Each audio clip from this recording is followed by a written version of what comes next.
ఆంధ్రప్రదేశ్ రాష్ట్రానికి నిన్నటి బడ్జెట్లో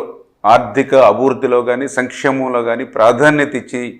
మరి చేసినటువంటి కేంద్ర ప్రభుత్వానికి ముందుగా హృదయపూర్వకమైన ధన్యవాదాలు ఈ సందర్భంగా తెలియజేసుకుంటూ ఉన్నా. ఎందుకంటే 2014లో ఆంధ్రప్రదేశ్ రాష్ట్ర విభజన కంటే కూడా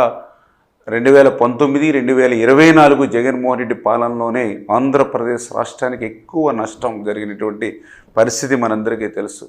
అటువంటి విధ్వంసకరమైనటువంటి పాలన నుంచి మళ్ళీ ఈరోజు ఈ ప్రజాప్రభుత్వ పాలనలో మళ్ళీ ఈరోజు మనం చూస్తూ ఉన్నాం. రాజధాని లేనిటువంటి రాష్ట్రంగా ఉన్నటువంటి ఈ రాష్ట్ర రాజధాని అమరావతికి 15,000 కోట్ల రూపాయలు కానీ,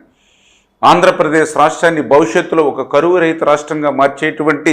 శక్తి కలిగినటువంటి పోలవరం ప్రాజెక్టుకి 12,157 కోట్లు మరి ఫస్ట్ ఫేజ్లో ఇచ్చేటువంటి విషయంలో కానీ,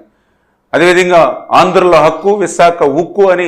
మనం నినదించి తెచ్చుకున్నటువంటి విశాఖ ఉక్కు ప్రైవేటీకరణ అయిపోతున్నటువంటి స్థితిలో మళ్ళీ ఈ ఎన్డీఏ ప్రభుత్వ నాయకత్వంలో మళ్ళీ దానికి 11,500 కోట్ల రూపాయలు ఈవేళ కేంద్రం సాయం అందించి ఆ ప్రైవేటీకరణ నిలుపుతున్నటువంటి విషయంలో కానీ, మరి అన్నిటికీ మించి జలజీవన్ మిషన్కి సంబంధించి మరి 2028 వరకు కూడా దాని గడువు పెంచినటువంటి పరిస్థితి. ఎందుకంటే మొన్ననే మనం 70,000 కోట్ల రూపాయలు ఎస్టిమేషన్లు జలజీవన్ మిషన్లో కేంద్రానికి పంపించినటువంటి స్థితిలో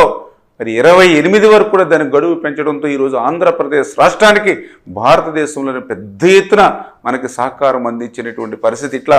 డబుల్ ఇంజిన్ సర్కార్ ఈరోజు ఆంధ్రప్రదేశ్ రాష్ట్రంలో ఉంది కాబట్టే మరి చంద్రబాబు నాయుడు గారు లాంటి ఒక పరిపాలన దక్షత ఉన్నటువంటి ఒక బ్రాండ్ ఈవేళ ఈ రాష్ట్రానికి ముఖ్యమంత్రిగా ఉన్నారు కాబట్టే, ఆయనకి తోడుగా పవన్ కళ్యాణ్ గారు ఉన్నారు కాబట్టి ఈరోజు మరి డబుల్ ఇంజిన్ సర్కారు ద్వారా ఇన్ని ప్రయోజనాలు